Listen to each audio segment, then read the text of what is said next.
हमने बार बार ये आवाज उठाई है।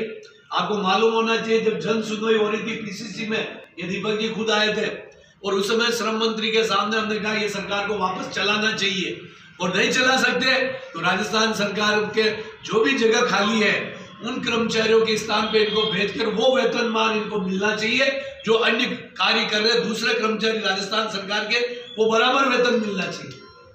अब आपकी लड़ाई को लड़ेंगे, आपकी बात जायज है। जब रोजगार चला जाता है तो मुझे मालूम है, मैंने दिल्ली की सड़कें पे फुटपाथ में सोया हूं। ये फैक्ट्री जो मैं नौकरी करता हूँ, ये फैक्ट्री दुनिया ने उम्मीद छोड़ दी कि ये नहीं चल सकती, और 12 साल में वैसे ही मशीनें खत्म हो गई, वो तो सड़ छुड़ा के।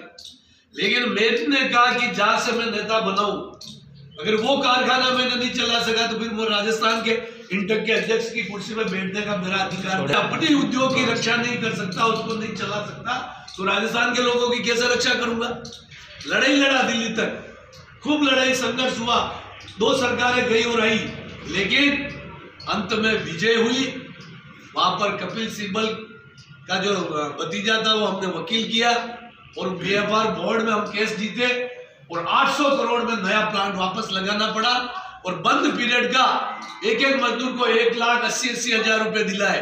रिटायरमेंट की उम्र 55 साल थी हमारे वहां, उसको 60 साल कराया। वेतन का समझौता ऑल इंडिया का सीमेंट का 4 साल का होता था, मैंने पहले समझौता 2 साल का किया और डबल राशि दिलाई, फिर दूसरा 2.5 साल का किया और उस डबल राशि दिलाई, फिर 3 साल का किया, और अभी जाके तो आज हमारा जो मैं रिटायर्ड हुआ हूँ वो 12 साल की जो नुकसान हुआ वो मैंने भरपाई करके पूरी उस वेतन पे पहुंच के रिटायर्ड हुआ। एक एक पैसा वर्धन जी वसूल किया, 120 बदली वर्कर परमानेंट कराए, और जो एक मजदूर था डी ग्रेड का उसको अधिकारी बनाया, इतने 3-4 प्रमोशन दिला के ताकि उसको वो लाभ मिले। और जब मेरा रिटायरमेंट हुआ उस दिन आप देखते पांडाल भरा हुआ, उदयपुर का वाइस चांसलर यूनिवर्सिटी का, ये दीपक जी गवाह है, उसने बोला कि इस व्यक्ति को पद्मश्री अवार्ड मिले तो भी छोटा है, कोर्स चलवाएंगे और उन्होंने कहा मेरी सुकन्या यूनिवर्सिटी में इस फैक्ट्री का एक स्टडी केस हम बनाएंगे, जो बच्चे पढ़ेंगे कि ये फैक्ट्री बंद होकर खत्म हो गई, जिसको यूनियन के नेता ने संघर्ष करके वापस चलवा के लोगों को रोजगार दे दिया। यही नहीं, अभी उस फैक्ट्री में 1200 करोड़ रुपया और लग के उसकी कैपेसिटी को 2.5 गुना किया जा रहा है, काम चालू हो गया।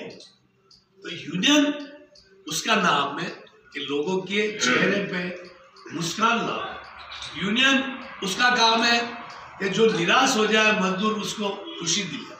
तो हम तो आपके भाई हैं, मैं खुद झाड़ू लगाने में भर्ती हुआ सीमेंट फैक्ट्री में, डी ग्रेड के वर्कर में भर्ती हुआ।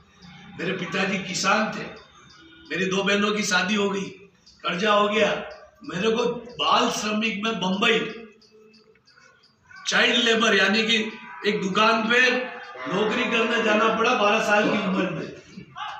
और जब मुझे वहां लगा कि यार यहाँ तो 12 साल की उम्र में मैं बाल श्रमिक में भर्ती हुआ, फिर मैं वापस बॉम्बे से आया, उदयपुर में वापस मैं पान की दुकान पे नौकरी करता था। सुबह 5 बजे पान की दुकान खोल के 12 बजे तक उसके वहां काम करके 1 बजे मैं स्कूल में पढ़ने जाता, और 10वीं पास करने के बाद में फैक्ट्री में 18 साल की उम्र में नौकरी लगा, मजदूर में भर्ती हुआ, और फिर मैंने वही नौकरी करते हुए अपना ग्रेजुएशन किया। तो मुझे लगा कि जब मैं वहाँ नेता तो मुझे टर्मिनेट कर दिया नौकरी से, और संघर्ष होना शुरू हुआ और बहुत लंबी लड़ाई चली। लेकिन वहाँ एक मेरी फैक्ट्री के बाजू में एक पहाड़ पे हिंगलाज माता का मंदिर, महाराणा उदय सिंह जी जिन्होंने उदयपुर की स्थापना की, उनके गुरु जगन रावल जी थे, उन्होंने उस पीठ की स्थापना की।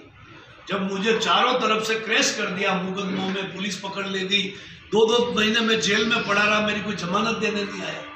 ऐसी स्थिति में मेरे रास्ते बंद हो गए, और बी चौधरी साहब उस समय यूनियन के नेता थे, और उन्होंने भी कह दिया भाई तेरे को नौकरी नहीं लगेंगे, तो 5 लाख रुपए में इस्तीफा दे और यहाँ से चला गया। मैंने कहा साहब नहीं, मैं हल्दी घाटी में रहता हूँ, मेरा कोई अपराध नहीं है, मेरी कोई गलती नहीं, मेरे पे कोई इंक्वायरी नहीं, मुझे कोई चार्जशीट नहीं, मुझे डायरेक्ट टर्मिनेट कर दिया। ये काम